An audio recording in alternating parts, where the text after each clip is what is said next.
a ton of healthy snacks that a lot of people are eating thinking that it will support their weight loss goals, when in reality, it's actually probably causing them to gain weight. So today I'm sharing 10 healthy snacks that I personally never eat as a nutritionist in today's video. My name's Autumn. I'm a certified clinical nutritionist with my master's in nutrition human performance. And the first snack is dried mango. I wanted to make this list consist of foods that I did used to eat in the past quite a bit and that a lot of people think are really healthy. And dried mango was definitely the top of my list about like 8 years ago.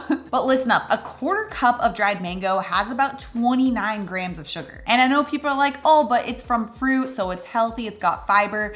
That only has about 0.66 grams of fiber. That is not enough fiber to really significantly slow down the blood sugar spike from that high amount of sugar. That's almost the same amount of sugar as a Coca-Cola. And like I mentioned, I used to eat a lot of dried mango, so I totally understand how good it is. And I noticed that when I was eating a lot of it, I used to get canker sores all around my tongue from eating so much sugar from dried mango. Because who's just eating a quarter cup of dried mango? They come in these big strips anyway, probably gonna have like 3 or 4 or more of those dried strips. Ultimately, that's going to be a lot more than just a quarter cup. Mango is already a higher sugar fruit, but especially when it's dried, it's something that you don't want to be opting for when you're looking to achieve a weight loss goal. Second food are plantain chips. These are something that I also probably discovered about 8 years ago.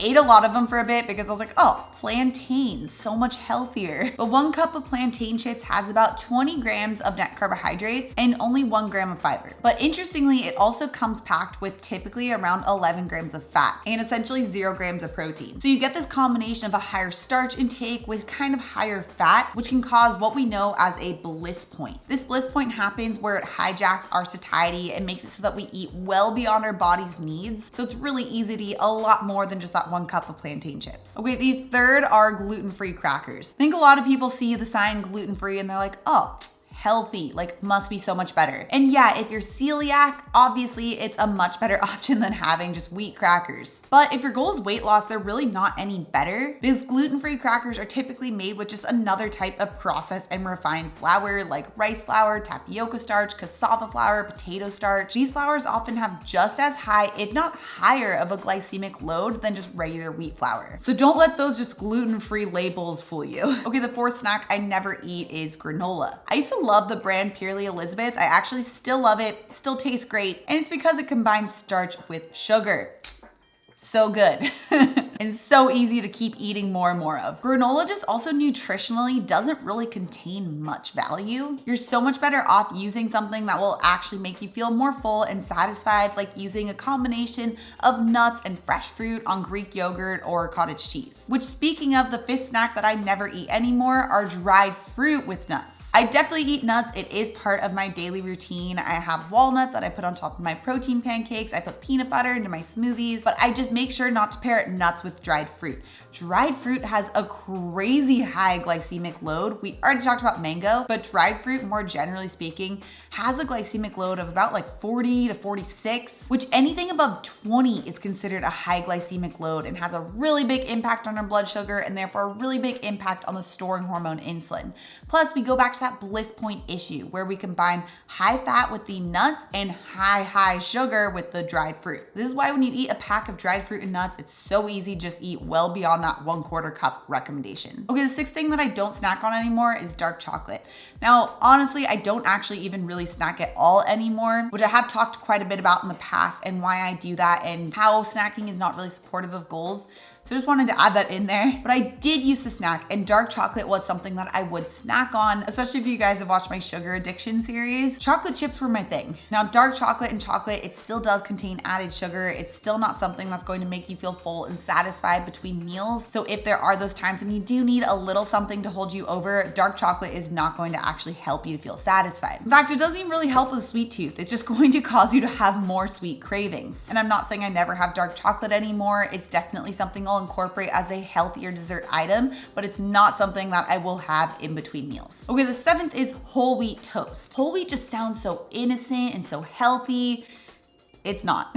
It still comes from flour, which regardless of if it's whole wheat or not, this is going to have a pretty big impact on our blood sugar levels and therefore a pretty big impact on our storing hormone insulin. When something is broken down into a flour, it's essentially pre-digested and makes it so that the body doesn't have to break it down as much itself.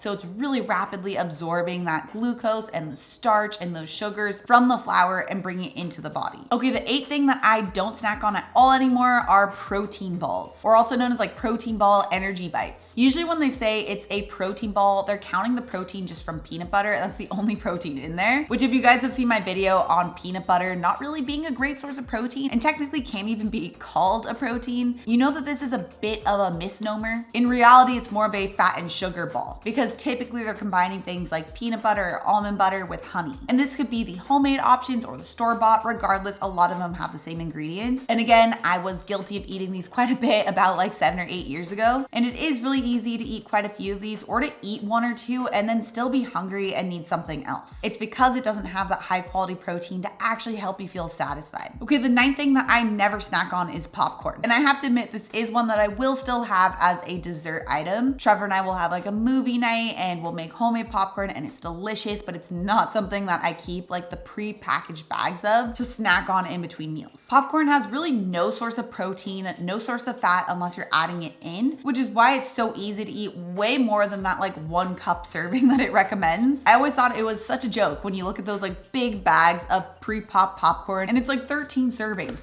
No, that's 1 serving. Okay, the 10th snack that I never eat at all anymore are fruit rolls or like fruit leathers. I don't know if it's still called that, but when I was growing up, my mom used to pack in my lunch like these fruit leathers. They're supposed to be the healthier option to fruit roll-ups. Basically, it's just like dehydrated, mashed up fruit. Not sure if that brand is still around, but there's other brands like this one that's pretty common that I've seen pop up here and there at Whole Foods. And it's really just another form of dried fruit, which as we know is really high glycemic and does not help to make us feel satisfied and instead just really raises blood sugar and the storing hormone insulin. So easy to eat like 10 of those fruit leathers or 10 of those little fruit rolls versus eating the equivalent amount of fruit that's actually made in those fruit leathers. And I personally don't snack anymore. I found it just does not support my wellness goals, and it also has not been supportive of my clients' weight loss goals either. But there are times when if you just didn't eat enough at your last meal, or for whatever reason you're super hungry between meals and you do need to have something to hold you over, there are better snacks that I will have in between meals to help support those goals and get you to that next meal. So if you guys want to check out what I would personally have as a snack, you can find that video right here. Also, if you're new to my channel and you love this science-backed information, make sure you subscribe right here.